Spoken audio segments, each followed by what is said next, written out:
What's up, guys? I'm back again with another Sickle vlog. I know it's been a long time since I've done one. A lot of things have just been happening in my life, so I had to distance myself to get myself back together and get back on track. So that's what I've been doing as of lately. But this vlog is basically how it's been going dealing with my sickle cell crises while dealing with this pandemic.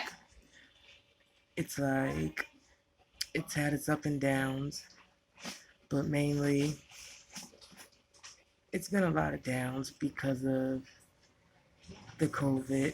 The ERs are being ran different where I'm at, and it's not for the benefit of us sicklers.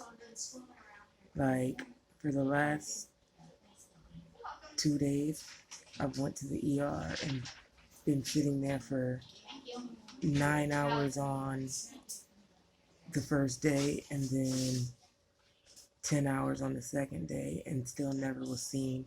Just was sitting in the waiting room, all because of this pandemic.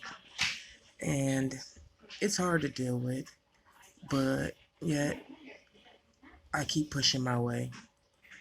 And hopefully it's all over soon and things can go back to normal, because having to wait that long to get seen by a doctor in the ER is just ridiculous. It's outstanding. But hey, things happen. I just wanted to get you guys caught up. My health's been a little up and down. Like, I found out that my avascular necrosis in my hips is getting a little worse, and on top of that, my restrictive lung disorder is kind of getting worse, which is making my O2 stat lower than the 84-85% that it's normally at. And they're thinking about putting me on oxygen all day. But right now I'm just on it at night, and I've been on it for night for a few years now because I had sleep apnea. But it's like some days are better than others. But as for us sicklers, we have to take it extra careful and be more precautious because our immune systems are so easy to be attacked. And that's the one thing I worry about, is coming to the ER to get treated or being admitted in the hospital and end up catching COVID on top of all my other health issues. So I pray every day about it. And when I do have to come, I make sure I keep my mask on, sickle cell mask, as you can see. But sometimes it's a fear that makes me not even go to the ER.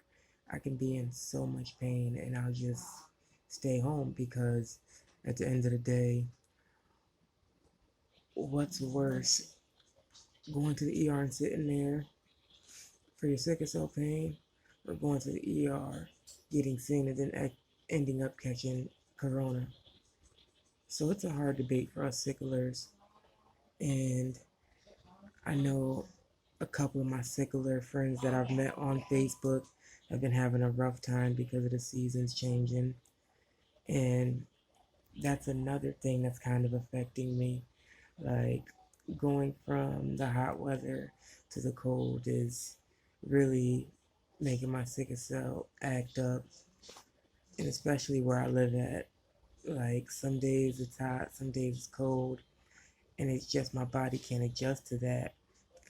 And I know people are saying, oh, well, you've lived there for this long, you should be able to address it, and you should be able to take care of yourself so you don't have to go to the ER. You should be used to it. And that's not the case. Everybody's sickle cell is different.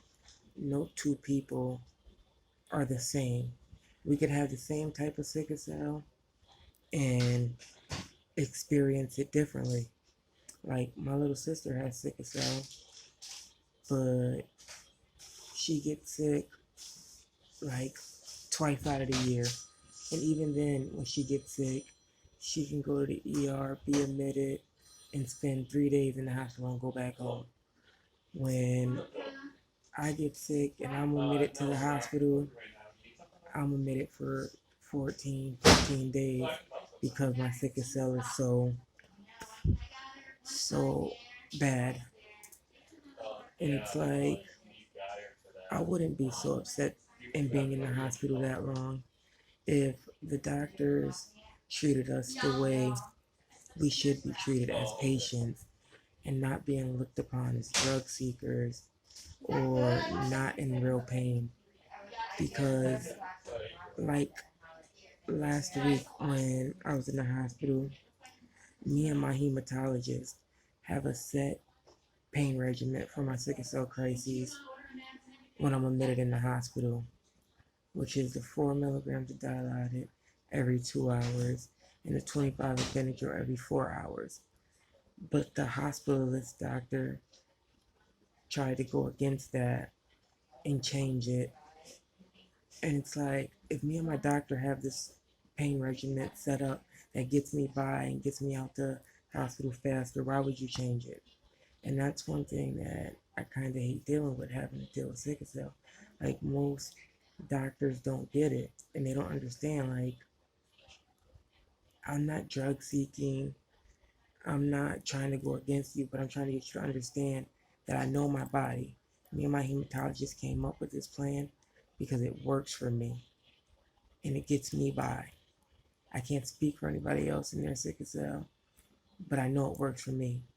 And then some of the doctors like, oh, I'm not comfortable giving you that because it seems like a high dose and I don't want this, and that to happen. If my hematologist has personally came up with this pain regimen with me, obviously it's not going to hurt me. So don't go against what I'm telling you. I'm the patient. I know my body. And I had to break it down to a couple of the doctors. Like, when you go home and take off your stethoscope and your scrubs, you get to put on your slippers and pajamas and lay down and bond with your family and be normal. I can't take off my sickle cell. I can't put my sickle cell on the shelf and say, oh, I don't want sickle cell today, and then pick it back up. Like, oh, yeah, today's a good day to have a sickle cell crisis. Or, oh, today's a good day to have priapism. Or, oh, today is a good day to have a blood clot. Or, today's a good day to have avascular necrosis pain. Or, today's a good day to have an aneurysm. It doesn't work like that. And I feel like a lot of these doctors should be going through sensitivity training. Some of the nurses and PCTs need it too, because when it's all said and done and you punch out after your 8-hour shift or your 12-hour shift, you get to go home and be a husband, a wife, a father, an uncle. I get to go home and still have sickle cell and have to do all these things, which makes it 10 times harder for me to get by. And if I'm telling you to, oh, this is what works for me, we should go by it, why go against me? Like, I had to call my hematologist 2 days in a row to get him to come up to the hospital to get the hospitalist doctor to get my pain meds ordered right, which it shouldn't have to go that far. It shouldn't be an issue. Like, I know sometimes I'm in the ER almost every other day or every couple of days, but that's just my health. I have other health issues that affect me, that put me in the hospital. And it's not always just a sickle cell crisis. Sometimes a sickle cell with acute chest, or sometimes a sickle cell with a pneumonia, or sometimes a sickle cell with a priapism. And I feel like not enough doctors, nurses, and PCTs understand that. They don't feel our pain as sicklers, as warriors. Like, they don't understand what we go through. Like, I had to tell the doctor, like, I could be sitting here talking to you right now and end up in intensive care. It's happened before. I've been on life support. I've been in comas. and I was fine a day or two before it happened. It's like they don't understand. Like, yes, I get that, oh, you went to school for it, you studied it, and you got a degree in medical field, but I was born with this. It's not like I contracted it or I was being willy nilly and got it. No, I was born with it. Had my diagnosed at 3 months old, had my first crises at 10 months old, which set me back, and I didn't walk again until I was 18 months old. That's how bad sickle cell is. And I wish people would just understand that. Like, even right now, I called my doctor and he did his best to get me in for treatment because he didn't want me to go back to the ER to sit there for another 8, 9, 10 hours to not be seen. And even though he couldn't give me my full 6 to 8 hour treatment, he got me my 4 hour treatment, which it'll hold me over. I just have to take it easy. But even when I take it easy, the weather is changing, seasons are changing. My body doesn't do well in the winter. So it's like, it's a hard fight. And it's like, I wish people would get it. I wish doctors would understand. And even with this COVID pandemic, it's even worse now. So it's just like, I just want to check in and let you guys know that things aren't always what y'all see. Like right now, I'm doing this vlog, but my back and legs hurt and my pain is up there. But I've learned that I have to tough it out. I can't just be hunched over and crying in pain all the time. I have to move forward because I have things to do. I have an adult life to live. So it's like, I wish doctors and nurses and PCTs would understand that. Yes, I look fine on the outside, but on the inside, I'm hurting real bad, like in real pain. And they don't get the hint of that, or they don't get to understand, they don't comprehend that. They think, oh, he's sitting up. Oh, he's on his phone, so he's good enough to go home. Give him one dose and send him, when that's not the case. That's why sometimes my doctor does look out for me. Like today, he got me treatment, and sometimes even he doesn't get it. And he's been my doctor since I was 18, and I'm 27 now, and he still doesn't get it sometimes, which aggravates me. Like, yes, I may look fine, but on the inside, I'm hurting. Like, my legs hurt, my back hurt, I'm having shortness of breath, my knees are swollen. Like, I wish people would take the time to do some research on sickle cell before you say, oh, you should be taking care of yourself. Do you not think I'm not taking care of myself? Do you not think I'm not waking up, taking my meds, drinking my water, staying hydrated? Yes, you can do all that and still end up in a crisis. Like, I wish people would understand that. It's like, sickle cell is always an uphill battle, and it gets worse as it goes on sometimes when the doctor doesn't listen to you or they're not trying to put in the right orders. Like, it doesn't make sense. If I'm the patient, you should listen to me. Like, I'm not trying to manipulate you, I'm not trying to play you or get you to lose your license or nothing. I'm just trying to get you to a point where you can see that I know my body, I know what helps with my pain. Like, I've been doing this for 27 years, longer than some of you have been doctors. So I just wish for the most part they would listen. And even with this COVID pandemic, you would think, oh, let's get the sickle cell patients in so we can get them out and get them home so they don't catch anything or they're not at a higher risk of catching corona from sitting in the waiting room or having to come down to the hospital or being admitted. But they don't think like that.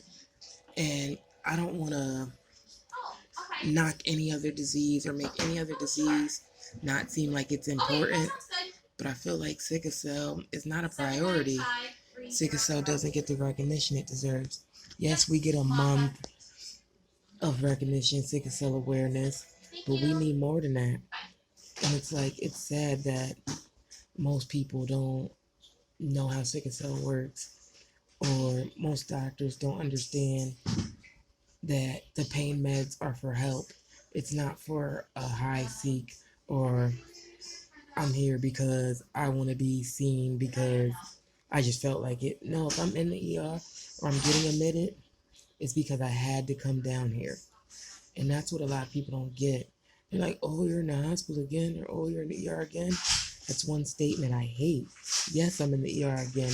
Yes, I'm admitted again because sickle cell sneaks up on you.